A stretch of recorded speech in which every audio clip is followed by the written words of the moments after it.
All sports, all plays. Yeah. All sports, all plays.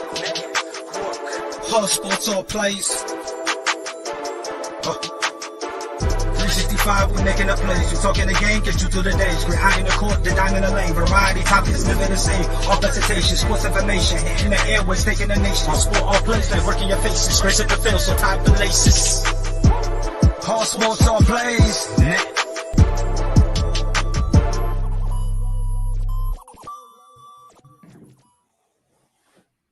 Welcome back to He's on Fire podcast, and I really wish I had better news to give you. On the bright side, we have our man John Voita from Suns Jam Session. John, how are you doing today in lovely Reno, Nevada? Oh, it's just lovely, isn't it? Cardinals lose after the Niners win and everything's set up. You know, it's just it's Cardinals football, baby. It's what we do. It's par for the course, and unfortunately, we have a lot of them down in Arizona. JJ, you've got the Road Dogs as your tag today. I love the way you're putting that out there, and you're giving all the good juju going for the Road Dogs, which we are. But how are you doing today, dude? Overall, pretty good. The Suns game yesterday was kind of whatever, and then I would have liked to win it, but I'm not ready to hit the panic button yet. You know, we're gonna get into all that in the next. But overall, had a pretty good weekend. Good. What's up, Roy? I didn't have a good weekend. And why is that? I didn't have a good weekend at all. We had a COVID scare yesterday, and so I was supposed to go to a wedding and didn't end up going. So I was like, oh, hey, cool. I can watch the Suns game now. And that was a whole lot of fun to watch. And then I was watching Suns Geek and Darth chat about it a little bit. And honestly, after 15 and 20 minutes, I was like, why am I just putting myself in more misery right now?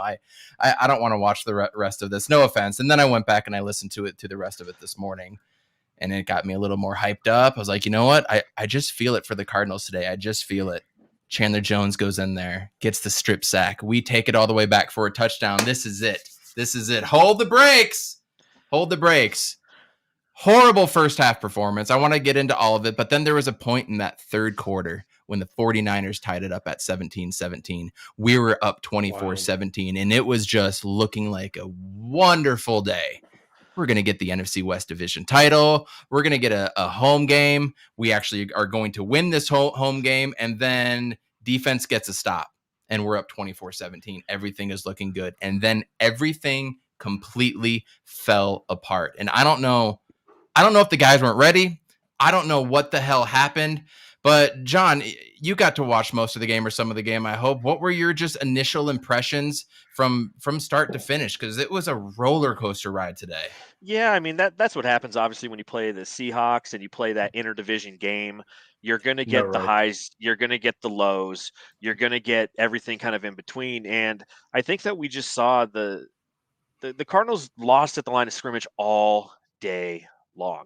Outside of that first play, you know, you turn on the TV and you're like, wow, we're up 7-0 pretty much, you know, but then from that point on, you know, Kyler Murray's getting sacked. I think he got sacked 5 times. Russell Wilson's not getting sacked and maneuvering in the pocket. You know, we're giving up 190 yards rushing to what's his name, Penny, you know, and at the same time, like we're averaging, you know, 4 yards a carry, but still like we got dominated on the line of scrimmage. And it's almost it's funny. It's kind of funny how the ebbs and flows of this game went, because the Rams game, it was 17-0, like in a blink of an eye. And it felt like the Cardinals almost kind of gave up a little bit. They were scoreboard watching. But then all of a sudden, the Niners come back and tie the game, and all of a sudden the Cardinals started playing well. And then again, the line of scrimmage, both sides of the line of scrimmage were tired for the Arizona Cardinals. They were dominated, and ultimately they're outscored in that fourth quarter, lose by 8 points. And you know, it's just like I wore this shirt. Okay, it says the West is on lock. It's 2015 NFC Western champs, because I traveled this week. I'm up here in Reno, Nevada, and I'm like, I'm bringing one Cardinal shirt with me, baby, because I know I'm going to be on the He's on Fire podcast, and I'm going to bring this one because we're going to win this one, and the Niners are going to beat the Rams. And I'm sitting there in Reno around a bunch of people who are Niners fans, and I'm cheering their team on too, which is the weirdest feeling ever to cheer That's for Jimmy cool, G. though, yeah. Yeah, I'm like, let's go, guys, let's go, and I have my NFL Sunday ticket. I got it playing on a TV because I manage a restaurant, and I have access to the Wi-Fi and everything, so I'm playing the Cardinals game on one TV, the Niners on another, and like you said, all of a sudden there's this point where we're up 7 points. I'm like, this might happen, and then I was like, oh shit, the line of scrimmage. And you could just see it when Rashard Penny just started grinding out those yards. And then obviously the big, 60-something yard touchdown. And from then on, it's just like, yes, I forgot. I'm a fan of the Arizona Cardinals. I can't have nice things. No, we cannot. We are not allowed to have nice things. As I said, this is par for the course. And at the end of the day, JJ, the Arizona Cardinals are going to the playoffs. We will be facing the Rams at 6:15 local time, I believe, on Monday night. We'll get into the weirdness of that in a minute. But we're going to the playoffs. We got there. K1 and K2 both took us there to a point.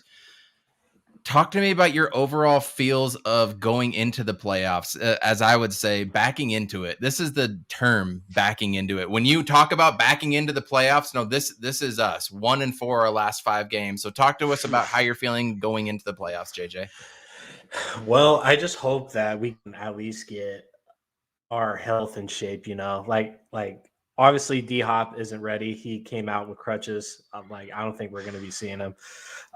Which it sucks to hear. I haven't heard anything about Rondell. I hope we can get him soon.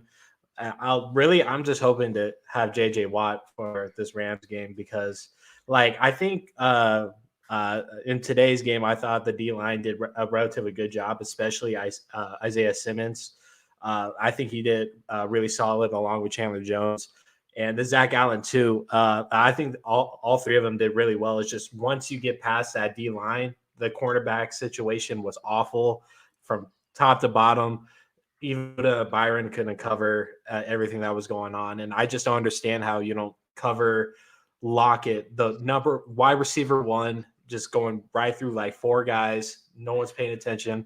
DK Metcalf was running just like a 5-yard slant route, and everyone's watching him, but not Lockett, but whatever. So, I thought the D-line did a relatively good job, and I think if we get JJ Watt back, I think that would definitely help with our running situation, especially pressure in the pocket, because Matt Staff, I don't think he's good on the run when he throws the ball. I think he overdoes it. So that's definitely going to be a plus for us. And we had JJ Watt when we went against the Rams the first time, and we had him on the run practically the whole goddamn day. So that's what I'm hoping for. I just hope we can go into it relatively healthy, and I really hope Cliff gets his play calling situated. I don't mind throwing it on 3rd and 1 if it's a good route. If we're just running fades the whole time, we're not going to win anything. So if we're doing quick slants, some curl routes, I'm cool with that. But we got to go away from the fades. AJ Green had a bad game, and he's just not a fade guy. Christian Kirk, he only had a couple targets. Yeah.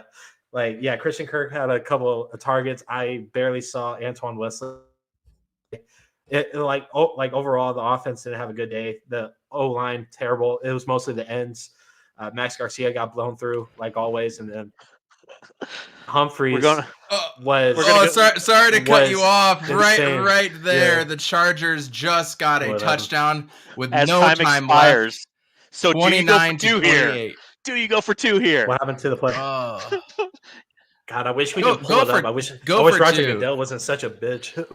Go for 2. I love it. Oh yes, sir. Let's go. We're gonna get booted. Yeah, you're kicking the field goal. It's for the playoffs on the line. You're taking this bitch to overtime, or this thing to overtime. Okay. And there it is.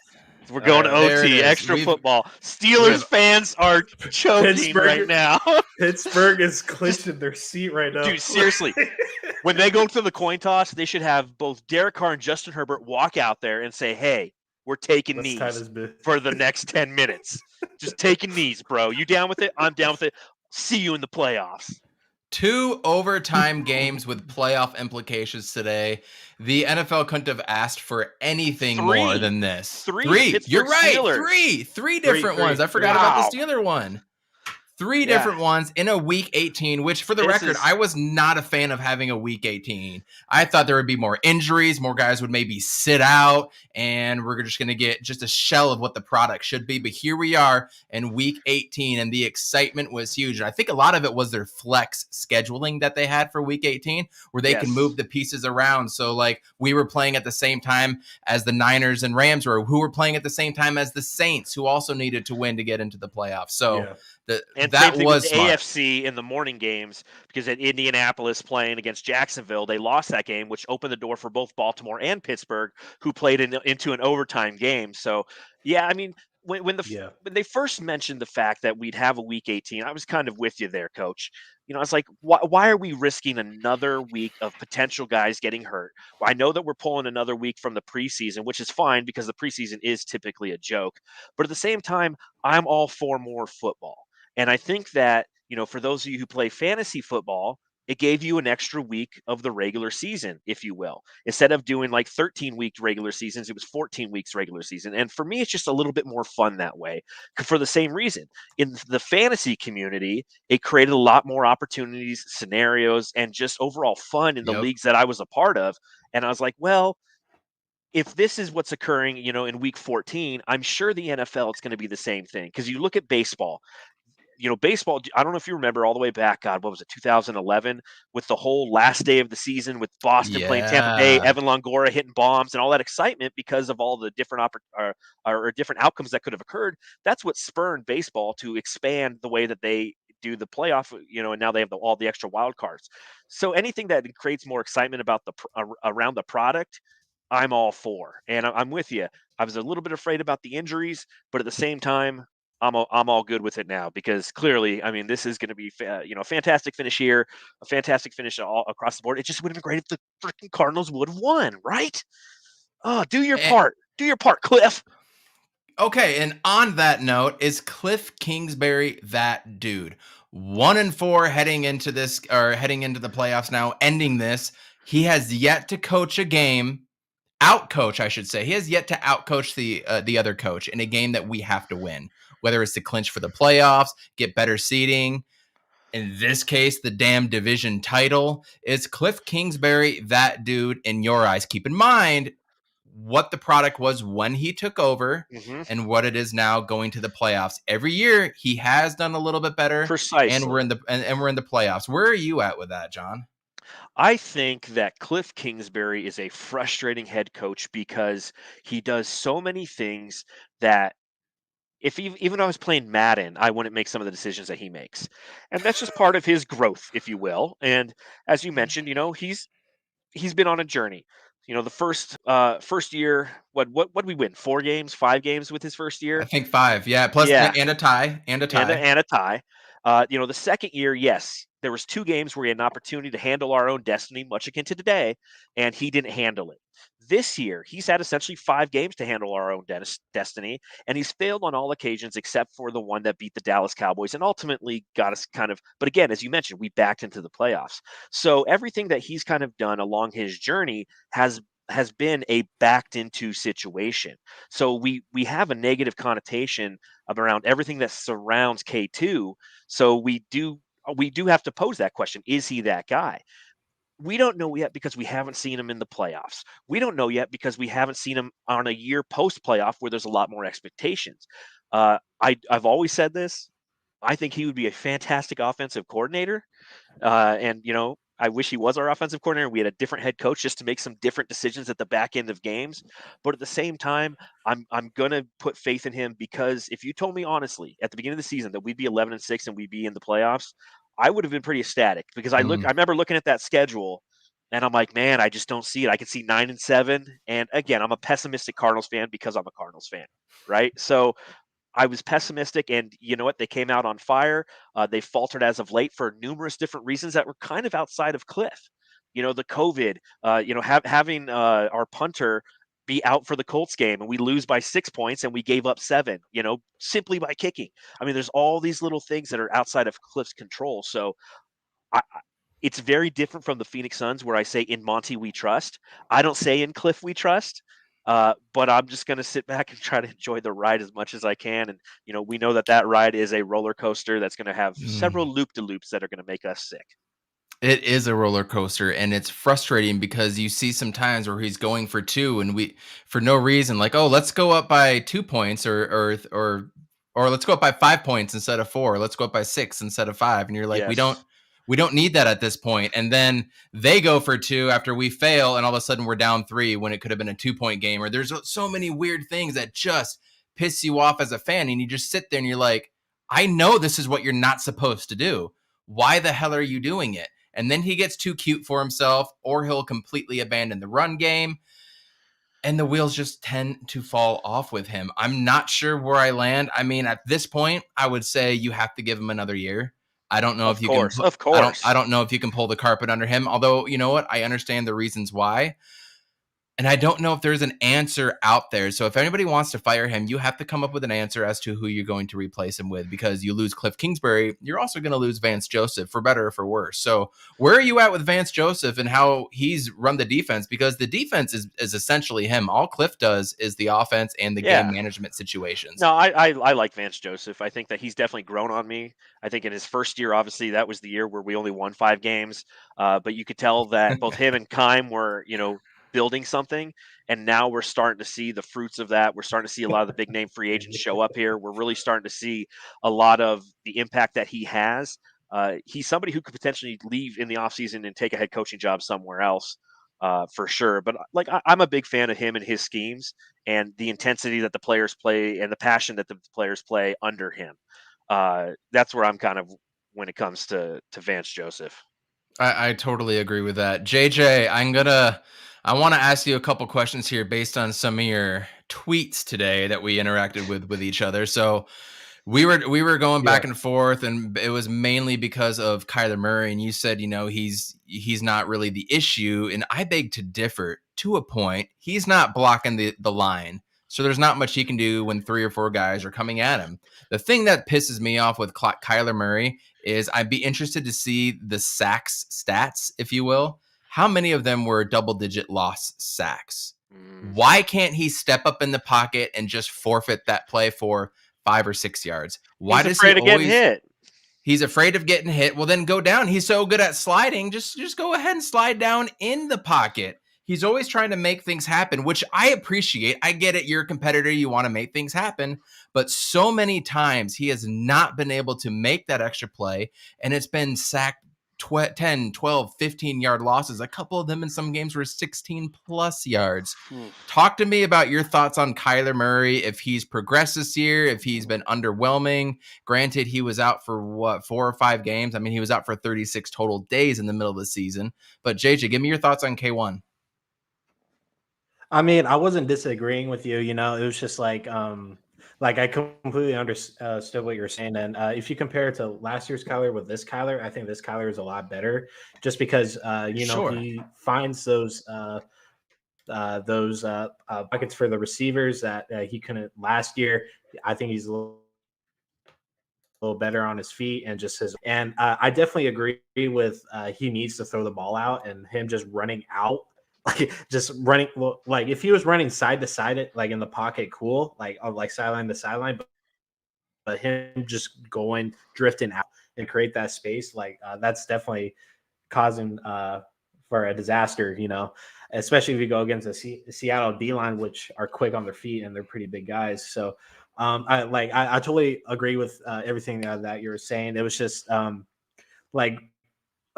it starts with the offensive line, all day, three out of those 5 sacks had to do with Humphreys not planting his feet and squaring his hips and keeping the guy in front of him for a solid 2 seconds. Max Garcia was getting blown through like crazy. Justin Pugh is still recovering from injury. Rodney Hudson, got blown through a couple times. And and they were some gnarly hits on Kyler, a good amount of them too. So today's game, I didn't necessarily think it was Kyler's fault. He didn't really force bad passes. There was miscommunication from him and the receivers. It could have been him. It could have been AJ Green or Ertz or Antoine Wesley on that one on the sideline. It was just it was a lot of couple this game just not on the same page, and Cliff obviously didn't make adjustments. And when we finally showed urgency, that's when we were just banging down down the field and with points and stuff. Like this team just needs to get into field goal range for Prater for us to be positive. Like on a good day, Prater isn't missing. Yeah, so yeah, like this, like our offense needs to go off of not necessarily dink and dunk, but just let's move the chains. Let's not go deep. We don't have the receivers right now. Yeah, RP Bob Saget. But Yeah. it's just like this is what's frustrating for Cliff. Like with me, yeah, yeah, he's gonna get another year. He got us into the playoffs. Like whoop-de-doo, like I'm just play calling where like I feel like Kyler is like sort of like maybe his growth is being stunted a little bit and like kind of being suppressed by what Cliff wants to do. Like let's just go deep. We have the weapons, which I get, but he's still wanting to do that when E-Hop is out. AJ Green is not running the right routes. Christian Kirk, like more often than not, his routes aren't even open. It's just forcing the ball in there. So it's just a lot of stuff. Like, yeah, Cliff is going to get another year, but we do really need to consider hiring a offensive, just someone to, just bang these out. Like we should be running on 3rd and 1. We have James Conner. We had Chase Edmonds. Dude, Benjamin was doing positive yards every time. Don't even get me started on how many times this year and how many times just this game and this year are we 3rd and 1, 3rd and 2. Let's throw a 40-yard bomb. Things like that just piss me off when we have a guy like James Conner. Just move the chains, because man. What we keep it going. What we talked about last podcast, not during the podcast show and stuff, and when we were talking, when we run the ball 30 times a game, we were 9-0. We did that against the Cowboys. We've done that against Cleveland. We did that against the Rams the first time. It's just like, why are we strafing away from that? 28 carries today for what it's worth, and Kyler Murray had 5 of them. And technically, one of those was Andy Lee's. Yeah, exactly, right? So it's like I don't know why we're strafing away from the run. It's the most irritating thing. But I'm in favor of just moving the chains, like get the easy yards, and when we're winning the game 9 times out of 10. So yeah, that's just where I'm at. So just so you know, Coach, while JJ was talking, I pulled up some statistics. I converted them off of Pro Reference to an Excel spreadsheet. I put in a quick little formula mathematically to find out who has the most average. Yes, I'm pretty good with Excel. Who averages the most sack yards per sack? Now, again, the guy who's been sacked the most this year is Joe Burrow. He's been sacked 51 total times. Kyler Murray's only been sacked 26. Yeah. Okay. Joe Burrow has been sacked for a total of 370 yards. Kyler Murray's been sacked for a total of 233. Leading the league in total yards per times getting sacked at 9 yards every time they are sacked. Kyler Murray. There it is. Number 2, Mac Jones, 8.7. That's actually quite shocking considering it's a New England system. But so you're saying Joe Burrow had almost twice the amount, like one less, almost twice the amount of sacks at 51 compared to 26, and Kyler Murray is how many yards away? He's 130-ish, 135-ish below him. So 10 more sacks and he would have got there basically. Oh yes, per those statistics, yeah. So there you go, math. There you have it. The proof is in the pudding. And, a lot of that goes on the offensive line. But before we get there, John, I want to get your quick thoughts on our franchise quarterback, K1, who's going to be due for a pretty hefty pay increase in another season or so. Yes. Kyler Murray, I love him. It's nice to have a franchise quarterback, right?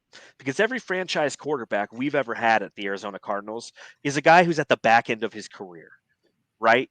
It's Kurt Warner, it's Carson Palmer, it's guys who you're like it's like having fuck Kevin Cobb. Oh, sorry, Sorry, Coach.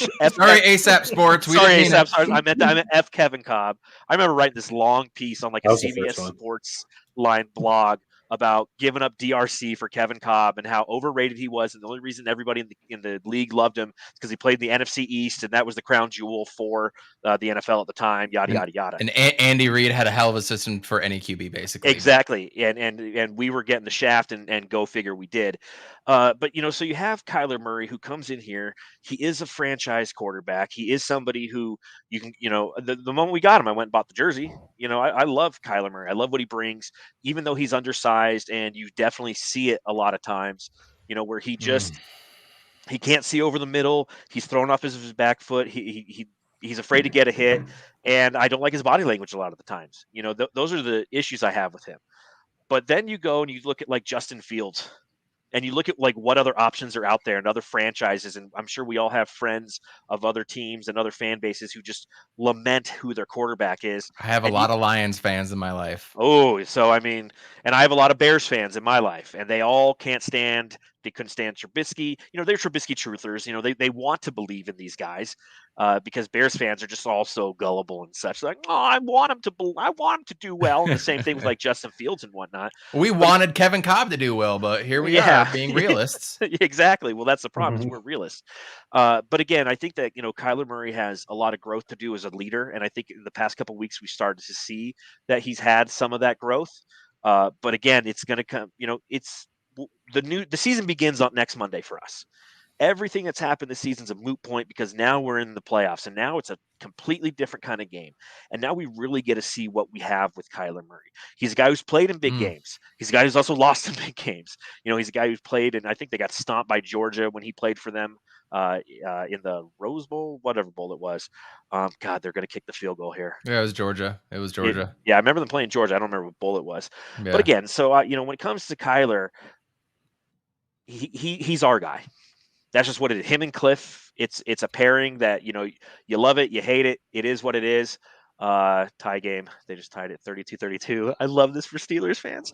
But we're very sorry, Iverson Vlogs. We know you're watching and you're a Steelers fan, and we love you for who you are, not because of the team you root for. Is Iverson a Steelers fan? Facts. Yeah. Oh, come on. He posted a little bit ago. If the Raiders and Chargers ends up in a tie, he's going to need to find a bridge. I feel you from the sports side of things. I feel you, but no love for the Steelers here, my friend. Yeah, unfortunately, no. You're not going to get it here, bud. So I agree with you with what you're saying about K1. He is our dude. I mean, he has 3,700 yards passing every single year. He probably would have eclipsed 4,000 yards had it not have been his ankle injury and that Bears game. He probably could have gotten some extra yardage there, but bad weather and whatnot. I mean, the athleticism isn't always going to be there.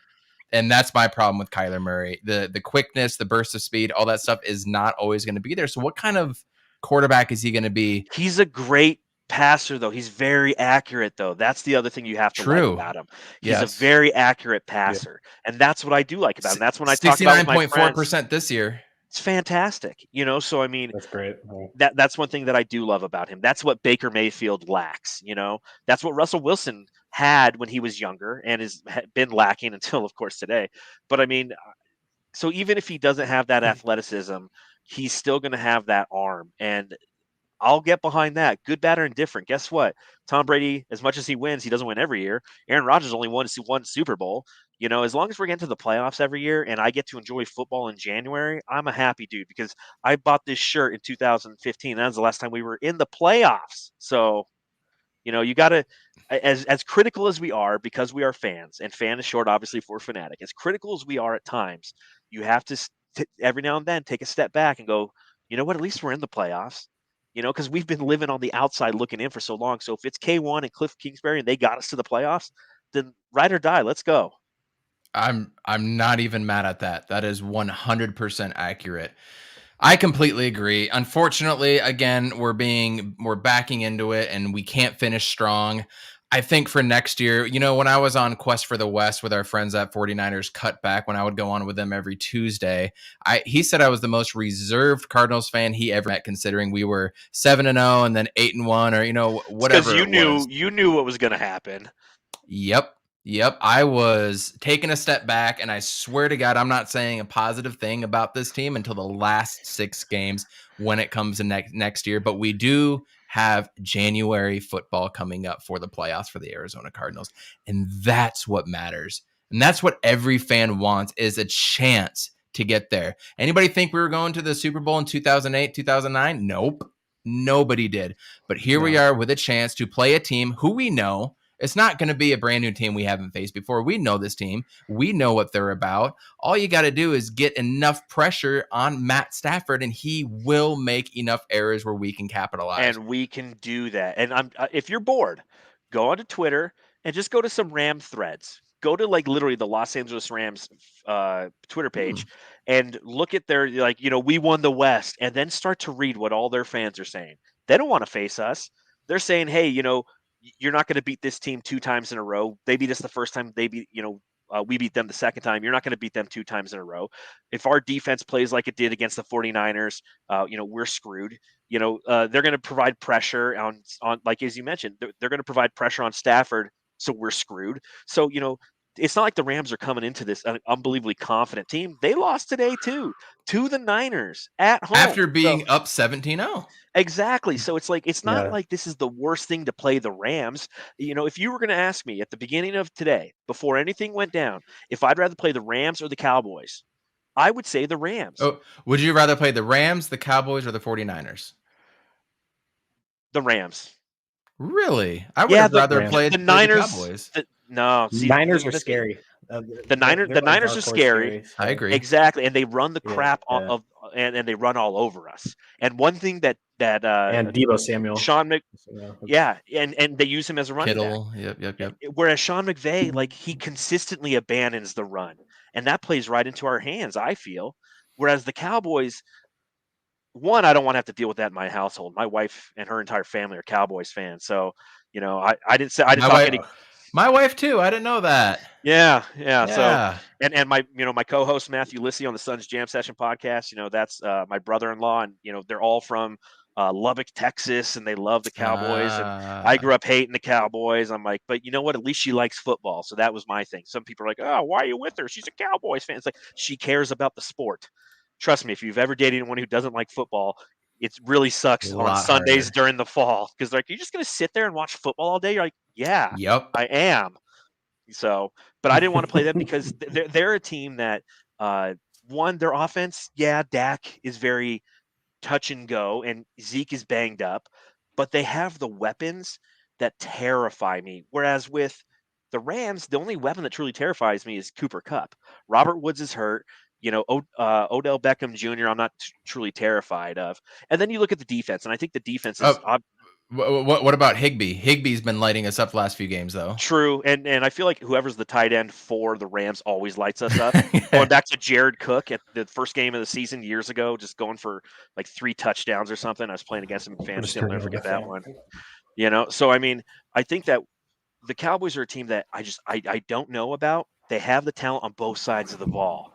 Whereas I feel like the Rams, they have a great front four, but they're banged up too. So again, let's go into LA because we're a great road team. God, I wish I could drive over there. Why is it on Monday? That's so weird. If anybody in the chat knows or can remember, has there ever been a playoff game in the first round on Monday? It's been Saturday, Sunday. No. Is it because they have an extra game and so they're trying to do 2 primetime games a night? Or are we the only team that's playing that night? We're the only team. We are the only team. Doesn't make any sense. I was ready for it to be on a Saturday, Sunday, but now we got to go through all that weekend and the first Monday of work and all that stuff. Oh, wait, isn't that Monday? Is that MLK Day? I think you're right. Oh, my gosh. 17th. I will have that day off of work. Let's go. And you know what? Crisis averted for me. Screw that. You want to work all day because you're just going to sit around and think about it all day now. It's gonna ruin your day. It's gonna be the longest day of your life. So you're gonna forget the game at night. I think that is literally the first day I will be back in Scottsdale actually working, because I've been on the road for 4 months now, going to different cities as I'm awaiting the community that I'm going to be their dining services director. I've been waiting for them to finish with construction, and I'm finally at the end of my long trip of going to Reno and Palm Desert and Spokane and Lodi and Seattle and all Boston. I mean, I've been Denver, Colorado Springs. I will be driving home at the end of my workday for the first time in like 4 months. So let's go. Congratulations. You get to drive home, watch the game on your own TV, sit on your own couch, drink your own beer. And throw my own crap against the wall when I'm pissed. Exactly. But I'm hoping that's not going to happen. You know what?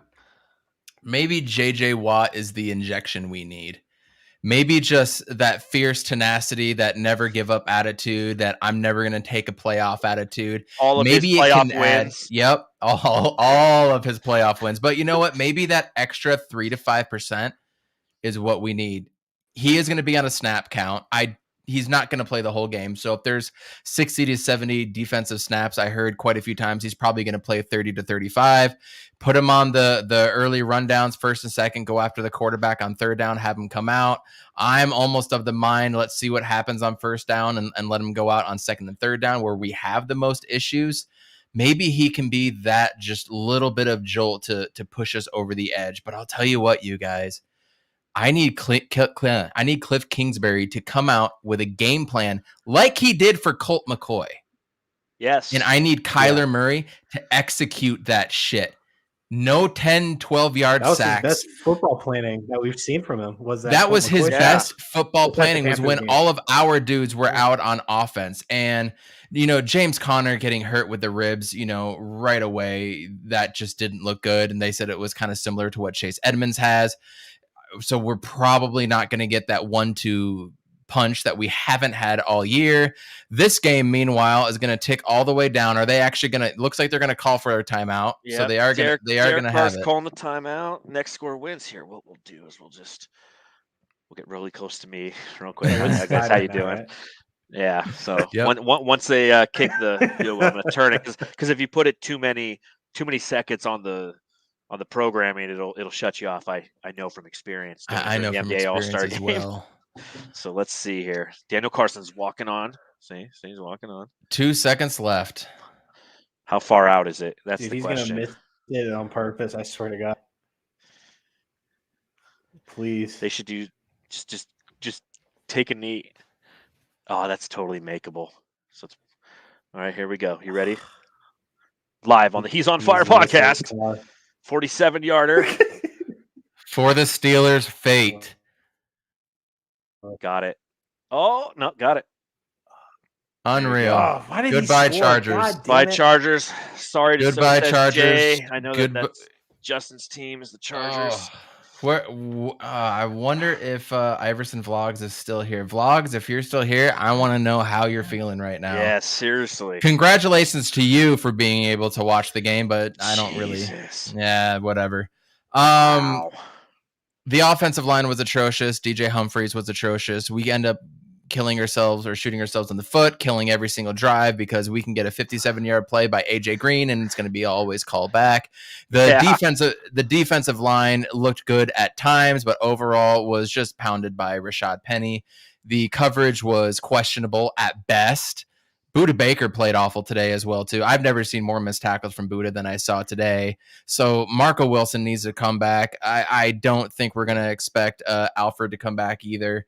We really, really need these dudes to step up as much as possible. And Vance Joseph, that's kind of up to you to put them in a place where we can thrive. So I really worry about Cooper Kupp. I'm not going to lie. He can absolutely go off against us. I don't even know if we have anybody that can guard him. But if we had Marco Wilson back, we know from experience he can take on Odell Beckham Jr. He got him round 1 in Cleveland. Odell got him round 2. And there were so many times Marco Wilson was so close to a pick or tipping it away, and he was pissed at himself all game. That was the game that you and I, JJ, that we went to. So I feel confident in that area. I feel confident with whether it's not, I guess it's not going to be Zaven Collins. It'll be Isaiah Simmons that's going to be guarding Higbee or whoever middle linebacker, outside linebacker that comes across. I feel confident in that.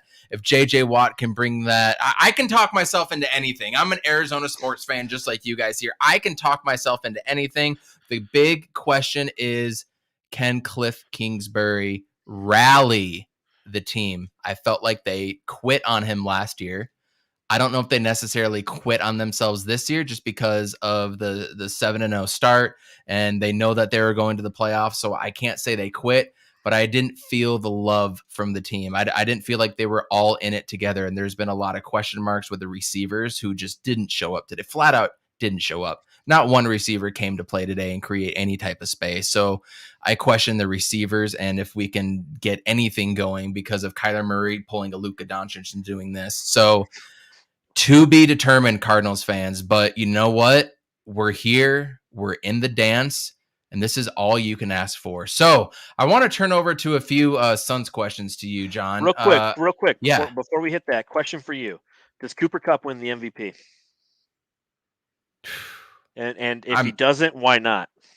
I would say maybe give it to J.J. Taylor, but then they didn't even get into the playoffs. So Aaron Rodgers is the odds-on favorite right now, and he won it last year. And it's because he's the quarterback of the best team in the NFL. And you look at a lot of his metrics, and outside of QBR, he's top 7 to 9 in the majority of those statistics. Whereas Cooper Kupp's got the triple crown for wide receivers. Yep. He's got most yards, most touchdowns, and most receptions. It just came up shy, 1947 is what he ended with, just shy of 2,000 yards. If Cooper Kupp doesn't win the MVP, should they rename the MVP the best quarterback in the league trophy? Because at this point, like, what else do you need to do? Yeah, absolutely. You said Aaron Rodgers won it last year, right? Isn't that Correct. the year that Derrick Henry had like 2,200 yards or something ridiculous? It was a lot of yards. Yeah. I mean, and then what do you have? Who was the last non-QB to win it? Was it Adrian Peterson? I believe it was Adrian Peterson, and was it 13? 12 or 13, the year he came off of that injury. It's when he almost broke the record. He just blew everybody. He was like a yard shy of that record. So I believe it was 6. I think it was like 6 yards, some shit like that. I don't know, but yeah. Let's see the last one. But Adrian Peterson, 2012. And then before that, let's see, LT in 2006, and then Sean Alexander right before him. So I mean, it used to be a little bit more. There used to be a little bit more diversity in that award. But I mean, wide receivers, guys, has a wide receiver ever even won it? I mean, if Calvin Johnson doesn't win it, or Jerry Rice, I think maybe Jerry did. I don't know if Larry ever legitimately should have won it, if I'm being honest. That doesn't mean he's not a top 2 wide receiver of all time. I just don't know if he could go out there and do that. Now, the run that he did on the Super Bowl run, if he did that for 16 games straight, we can talk something different. But for right now, wide receivers never won it. They should change that this year. I think Cooper Kupp's the MVP. I think so as well, too. And I'm not just saying that because I put money on him for MVP. Was that the $1 bet from Suns Jam Session, or no? I put like $10 and it was like plus 2,000. So come on, give me $200. Hey, there you go. We'll take those odds any day of the week. Yeah. So, but anyways, Sun stuff. Phoenix Sun stuff. We're gonna have bad losses here or there, but to lose it in the style that we did yesterday was rather frustrating. Earlier in the year, we're talking about how Chris Paul could. Hey, I like that. I'm ready. Chris Paul could be the MVP of the year. He was arguably a top 5 player. Well, you know what? I went and did a couple of researching stats I did last night. So Chris Paul is averaging a career low in points per game, in field goal attempts, free throw percentage, which is going to matter come playoff time and when a game is on the line. And he's averaging his second worst 3-point percentage since his rookie year when he shot 28%. So we're paying the guy a lot of money, but is this Chris Paul declining, or is this Chris Paul playing the Oklahoma City role where he's trying to get everybody else involved and he will take over when he needs to? What are you thinking there, Darth? It's the second. Okay. Just go 2 games ago. Okay, when we were playing the Clippers. He's the mass distributor, and then when we hit the last 5 minutes of the game and the game was close, Chris Paul went into point God mode and was not only he hit a big 3. And then he ran the offense and set up Mikal Bridges. And then he, started hitting. He had, I think, 1 midi, and he's deferring right now because guess what? When you're as old as he is, it takes a lot less effort to defer and set up your teammates. And what's great about the Phoenix Suns is they have a team full of talent that when he sets them up, they can execute. And that's why of all those statistics that you just read, there's one that you're missing. He's leading the league in assists. Yeah, exactly. He's leading the league in assists. That's what you want from him because, it's the same thing. I noticed this last year and with Oklahoma City. He doesn't go to the free throw line anymore because he's not driving to the rim trying to create contact and get himself to the free throw line because that's what beats you up. That's what gets him injured in the playoffs. That's what ultimately has been his Achilles heel prior to being a member of the Suns in playoff runs was he would play that physical brand of basketball and it would hurt him. Yeah. So I don't see him declining relative to his points, and I don't see the importance of him declining. Let me say it that way. In some of those metrics, because he is making everyone around him better. You're having Cam Johnson playing out of this world. You're getting Jalen Smith is coming in, spelling DeAndre Ayton and putting up 19 and 14, point games and things of that nature. So with the talent that's around him, he doesn't have to carry the entire burden anymore. And that's actually better for the Phoenix Suns. One of the metrics that I really care about when it comes to Chris Paul is his overall minutes per game. And right now he's averaging 32.2. That's not as little as he had a career low last year with 31.4. And you look at his career highs, he 38.5, 38, 37. So I mean, he's averaging almost 6 minutes less a night. That's what you want because you want long-term greed. You want the end of the season. Last night was just a crappy blip on the radar against a team that came out and shot unbelievably lights out, 22 of 44 from the 3-point line, Yep. and then the Suns made 14 from the 3-point line, but that eight differential in the 3 points made, that's 24-point differential. We lost by 23. There you go. And it was just a weird game. There was a It lot of was. really weird calls made by Bill Kennedy. There was a weird flagrant that should never have even been a flagrant in a 3 or 4 point play. There was a lot of really strange on both ways. There were strange things on both ways, and EJ said it on the broadcast as well too. That's just something that I noticed. But what Geek pointed out at the very beginning of your podcast was what I wanted to say as well too, is that, and so in our last 8 games, we're 4-4. Losses coming to the Warriors, the Grizzlies, the Celtics on the road, and then this last game against the Heat. All of which we did not show up with the energy. We did not show up with the intensity. Now, part of me is like, I really don't want to be going balls to the wall when it's at the end of December in January and have somebody get hurt or, Or you half the never team's know. out with COVID. Yeah, half the team's out. You never know what's going to happen later on. I want us to be firing on all cylinders come after the All-Star break. That's when you really need to start going on a run. But we're being outworked. We're being out-rebounded. Rebounding has been a real thing for this team, even dating back to last year and in the bubble when Dario was our backup 5. God rest his soul. But we're a bigger team now. We should be going out and maybe not physically imposing our will because we're just going to get charged for every offensive foul. We should be going out and at least rebounding and owning the boards, not losing 52-37, John, right?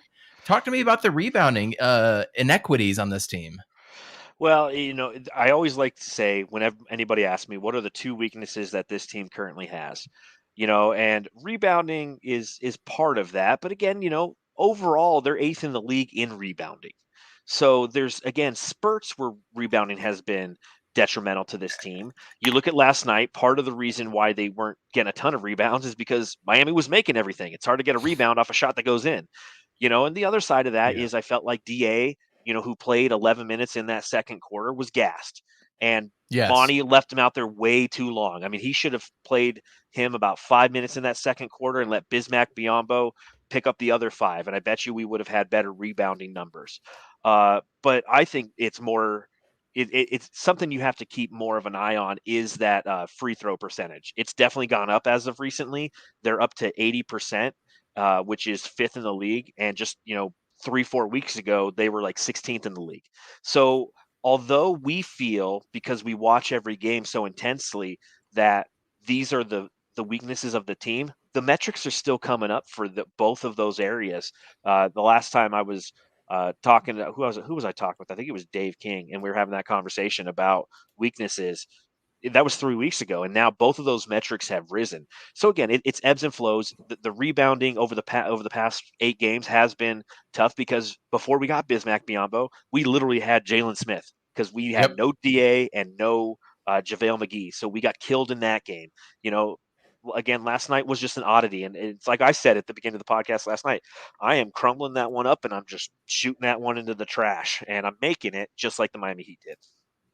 Absolutely. I completely agree with you. I was a little pissed last night. I'm not even gonna lie. I was pretty frustrated. Who likes losing by 23 points? Nobody. But at the same time, like, we also blow out teams by 23 points that probably their fan bases are pissed off too. So it's just like it's the ebbs and flows of a season. Now, if this had been game 3 of the Western Conference semifinals, yeah, I'd be a lot more pissed. But this is like a team, and again, the thing to remember is we're the defending Western Conference champions. Teams are coming in here ready to play at all times. So if we don't bring that energy right from the tip, guess what? We're going to get punched in the mouth. And if we don't have the capacity to withstand that, and we've seen it where the Suns have been able to withstand it, and then they come back and then they win the game. But when you have Tyler Hero and Duncan Robinson combining for 60 points off the bench, like, you know what? I'm going to be Jordan in 92, just putting my hands up and going, looking off to the side after hitting 9 threes in the first half against the Portland Trailblazers. I'm just whatever, like there's nothing you can do there. No, there's not. And we've had games where our guys are doing that too. Bingo.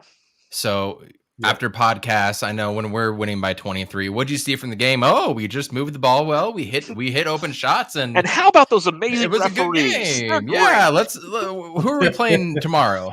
Right? And that's what we're doing. But here we are lamenting the fact that we got burned by Harrow and Duncan Robinson, who are, both of them are probably top 10 in 3-point shooters. I know Duncan Robinson for sure is, and you can make the argument that Tyler Harrow is the 6th man of the year. So exactly.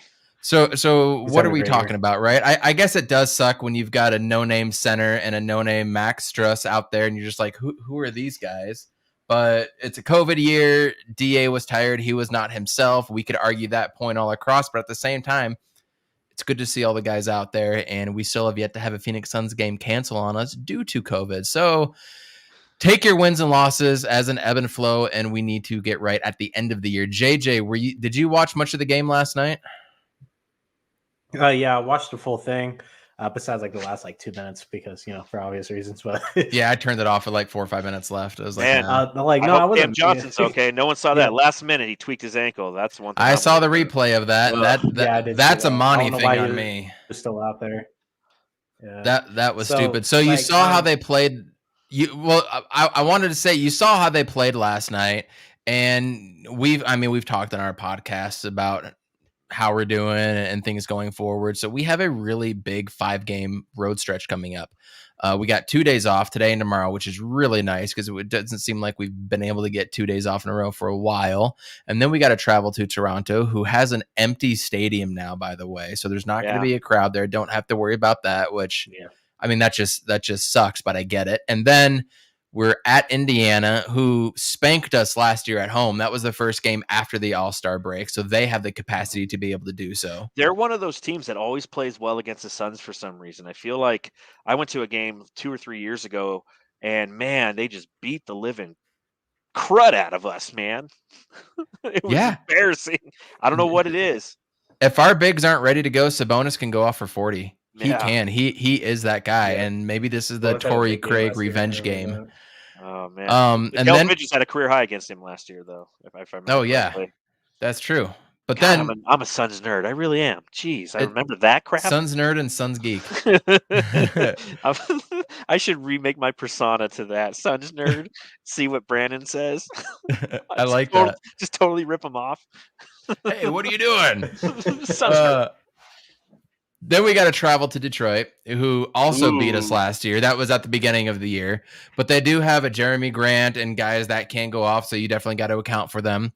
But the next day, on a Monday, at San Antonio, who DeJounte Murray is an absolute stud for anybody that does not know. He is a bona fide up-and-coming superstar along with SGA and OKC. But then we go to Dallas, and we get to play Luka. What day is that? Hopefully Luka. That's next Thursday. So a week from this coming Thursday, January 20th. That'll be our final game of the 5-game Did you say we played Monday night? So this Tuesday at Toronto. Yeah.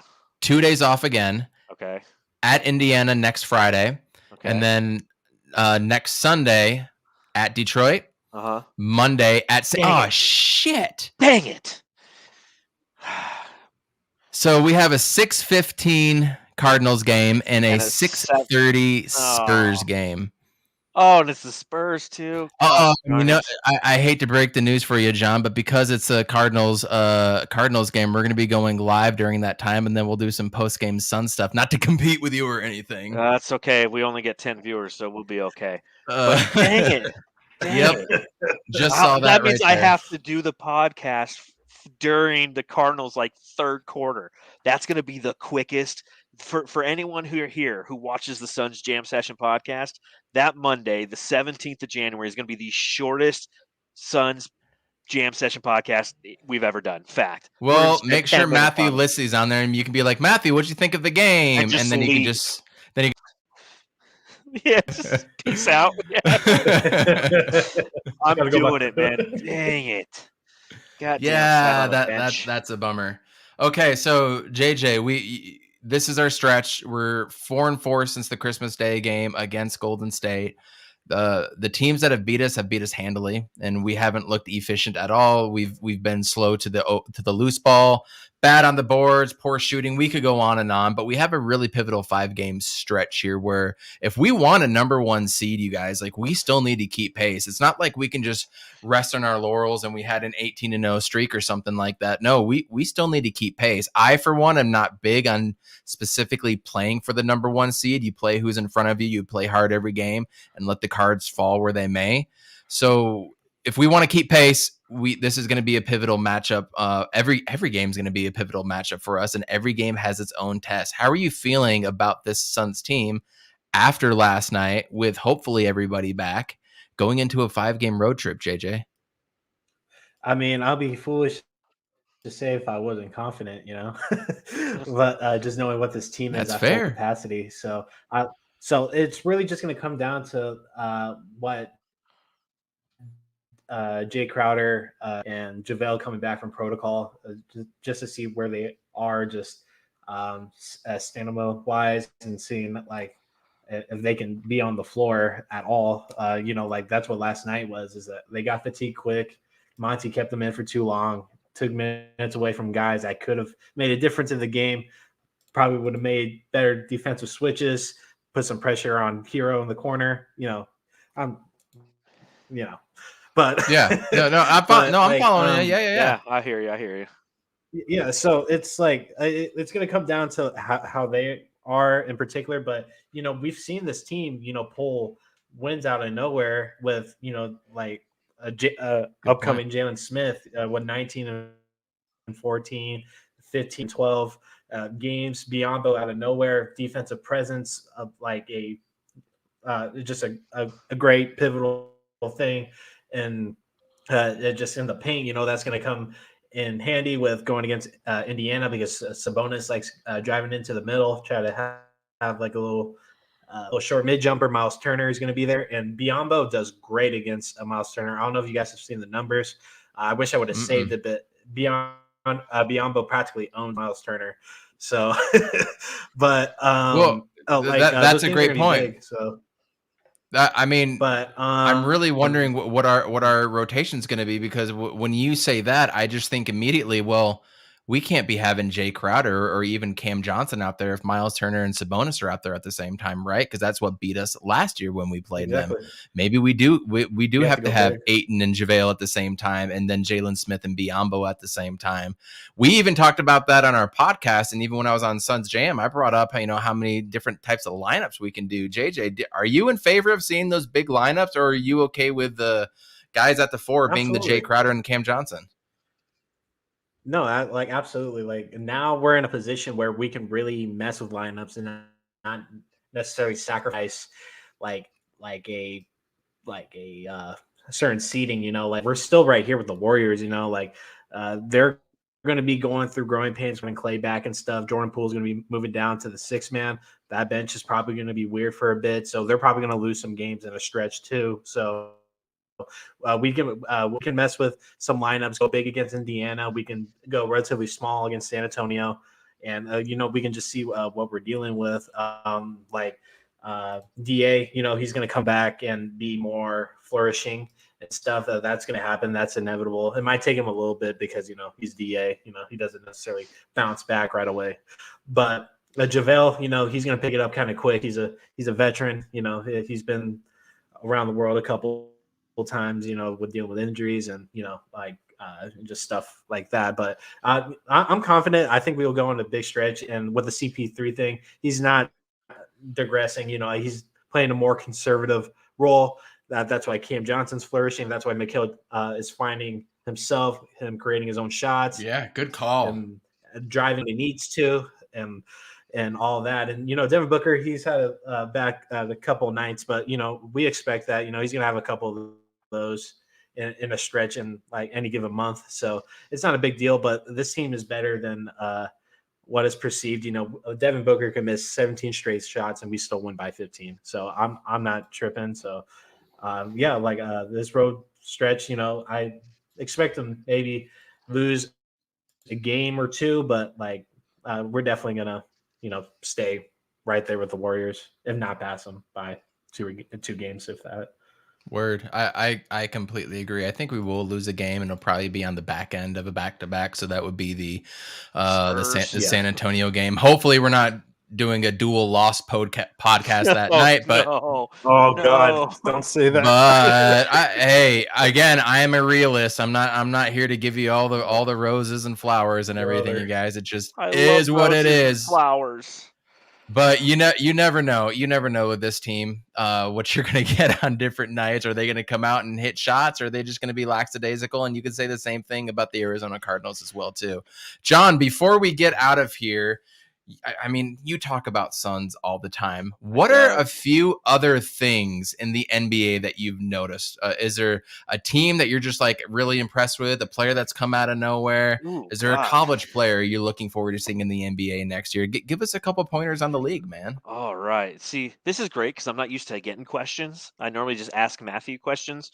No one ever asks. It's fun being the analyst, right? Quote unquote. Yeah, well, it's fun answering questions, because I like to answer them. So things around one guys I'm excited for in the league next year.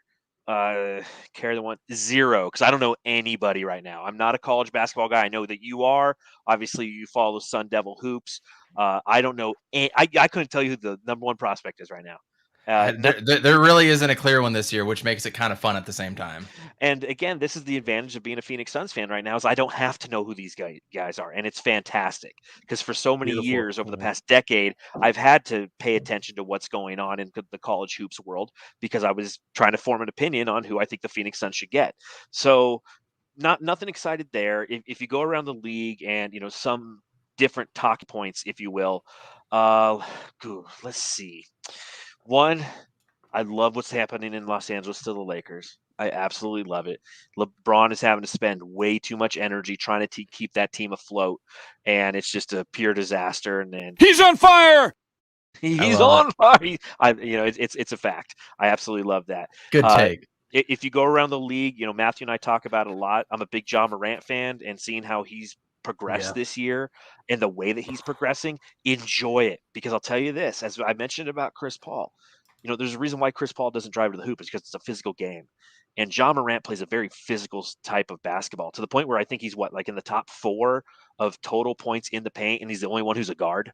Wow. It's not sustainable. And I'm not saying just this year. I'm just saying over the next 5 years, it's probably not sustainable. You look at Russell Westbrook, he played a lot of the same way, but he was also a very inefficient player. So seeing what John Morant is doing is fun to watch, and it's special, and I recognize that it's special. Seeing Boston suck is another thing that I'm okay with. I don't know if you guys saw this block today by John Morant. That's just that block is crazy. We'll throw it for one more time for anybody that hasn't seen it. He's that's in the air for watching. 5 seconds. Just a freak. I mean, love him. The top of his fingers are going above the square behind the backboard.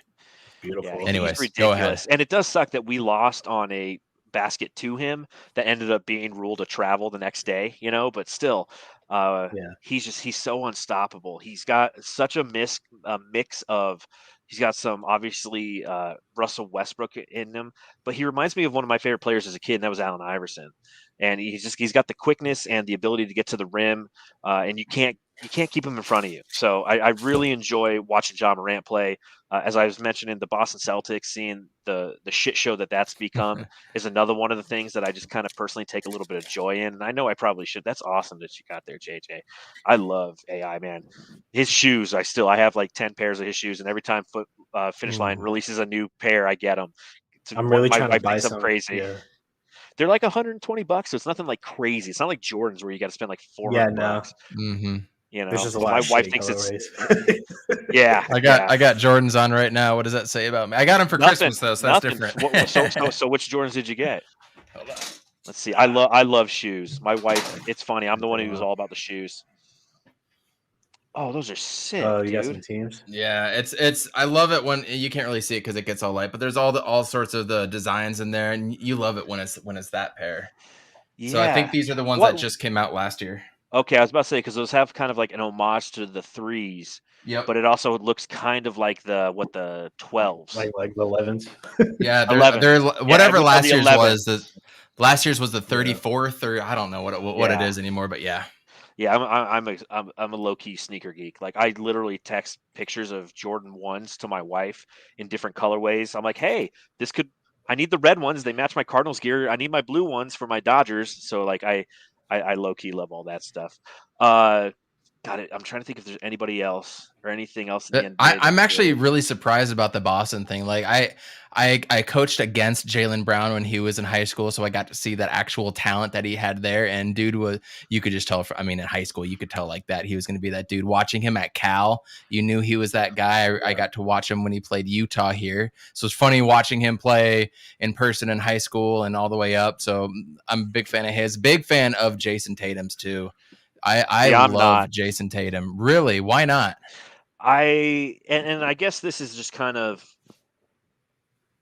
a couple different reasons. One, I don't like Duke, and he went to Duke just because, growing up when basketball actually mattered in college, Duke was the vaunted empire, and I didn't like him. I just feel like he is he's Baker Mayfield, in my opinion. He's a guy he's got all the commercials. The media tells you that he's great, and you see him on, everywhere you turn. And he's just inefficient. He doesn't necessarily get the job done. Now, don't get me wrong; he can go for 50 one night, but I mean, he makes some boneheaded decisions inside 2 minutes that and I get it. He's young, and he's got to grow into making those proper decisions. I went through the same growing pains with Devin Booker, watching him for years. But there's just something about Jason Tatum. It's like when you tell me that I have to like something as much as I should, I'm probably going to turn away from it. And I've been to Boston. I was in Boston earlier this year. I went to a game at TD Garden, and they love him there. Every little kid's got his jersey. So, the Boston fan base should embrace him. That is their star. But I don't need Gatorade constantly telling me how, Jason Tatum's great, because I don't think he's that great. I think he's inefficient. I think he's overrated. And I think that he's detrimental to that team. I think he plays a duplicitous position with Jaylen Brown. And although you need wings to be successful in this league, I don't know if they can coexist. And you're starting to see that come to fruition this year, where they've added pieces there, addition through subtraction in some cases. And but I just don't think that they can coexist. And he wears number 0. Screw him. Yeah, there you go. And one more question: Are the Eastern Conference? Do you think the Bulls are going to be the favorite this year? Are they your favorite? They won't be the favorite. They probably are my favorite. I love that team. I love all the little players. Again, I've got a lot of friends from Chicago. That's the same ship I'm on. Yeah, so it's just they're a fun team to watch. You're still going to get the Nets. You're still obviously going to get the Bucks. 76ers are kind of low key, a team that no one really talks about, but are slowly just kind of hanging around and can throw definitely some punches in the playoffs due to their experience.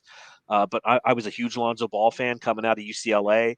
I liked DeMar DeRozan. I didn't like him when he played for the Spurs, but that was more of the fact that he was wearing the silver and black. Spurs, yeah. Yeah, but I like the brand of basketball that they play, and they're defensively based, and it promotes their offense, and that's why this Phoenix Suns team is my favorite Phoenix Suns team of all time. Is the one we're seeing right now because of the way that they play the game of basketball. As no individual is bigger than the sum of the parts, and that's the same thing in Chicago, and that's the kind of basketball I like. And that's why I don't like Jason Tatum, because he's the guy, you look at that final box score and they took 90 shots and Jason Tatum took 28, 29 of them. That's a third of your shots going through one guy. Whereas you look at a Bulls box score, you look at a Suns box score. Yeah, it might be a little heavy on Booker, but for the most part, it's spread around. And Phoenix won tonight. 9 players scored in double digits. That's basketball to me. I completely agree. Yeah. JJ, before we get out of here, and any last words you want to share with anybody, whether it be Cardinals or Suns, or rest in peace, Bob Saget? Bob Saget, that sucks. Yeah, man, that Bob Saget thing, RIP, dude. Like watching Full House when I was younger, before I went to school, like Uncle Jesse and all that stuff, yeah, RIP Bob Saget, man, legend, and I'll never forget his Law and Order episode. He was great in that. Yeah, but Danny Tanner. I've always gotten sideways looks from people when I said that I prefer Jaylen Brown over Jason Tatum. I've had the same issues with him. Like, people would compare Tatum with Booker for the longest, and I never really understood it because Booker was always a more efficient shooter. And when people describe Tatum that actually watch basketball, they'll just be like Jason Tatum is kind of like a piss poor Devin Booker. Just like they have similar styles. It's just Jason Tatum can't execute it the same way Devin Booker can. Jaylen Brown, he's the Swiss Army knife. He can play defense. He has the mid jumper. He has a solid three. He's great from the free throw line. And with Jason Tatum, you don't know what you're going to get every night. And so that's been my grasp with him. I'm totally with you, John. So,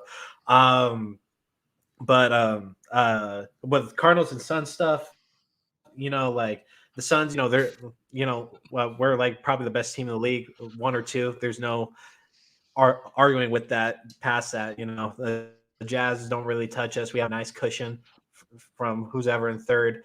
The Nets are going through growing pains. They just got Kyrie back. Kyrie looks good, but we'll see.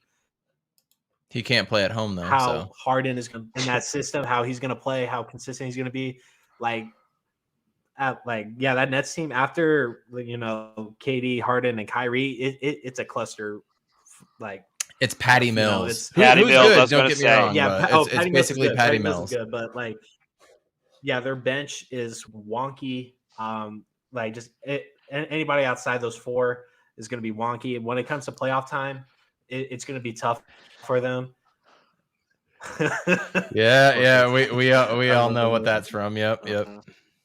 But with the Cardinals, dude, I've just been regardless if we lose on Monday or if we win, it's been a successful season. We got to the playoffs. We've beaten some caliber teams. We smacked games in week 4. We beat it was either week 3 or week 4. We beat the Niners twice. We beat Seattle once. 4-2 in the division. We beat Cleveland when they were still contenders. We had that neck to neck against the Vikings. We smacked the Titans. It's been a great season overall. Yes, we have our gripes with Cliff and Kyler's motivation and the offensive line and me wanting to strangle. See it, it's a bunch of stuff. But this Cardinals team is just getting better every year. Kyler's getting better every year.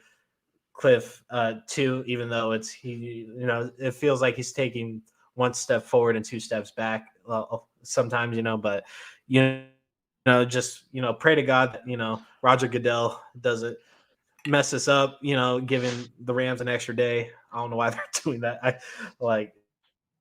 He can it's personally weird why he's doing that, and I still wouldn't believe him. But for all the Cardinals fans out there, it's just it's been a successful season.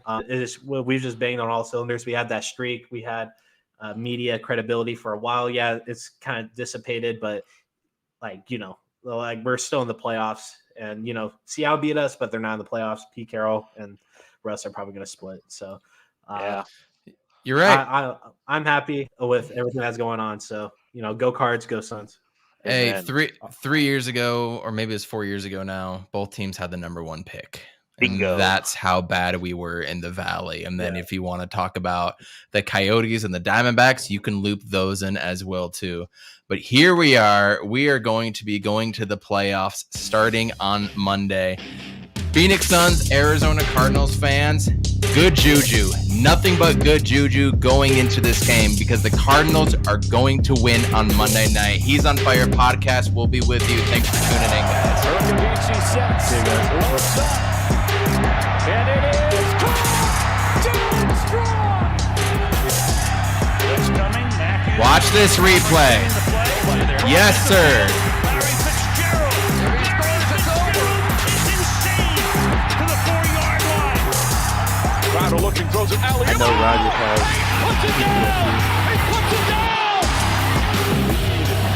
They're getting a little wobbly. The downfield shot to Ayuk. A foot race. They won't get it.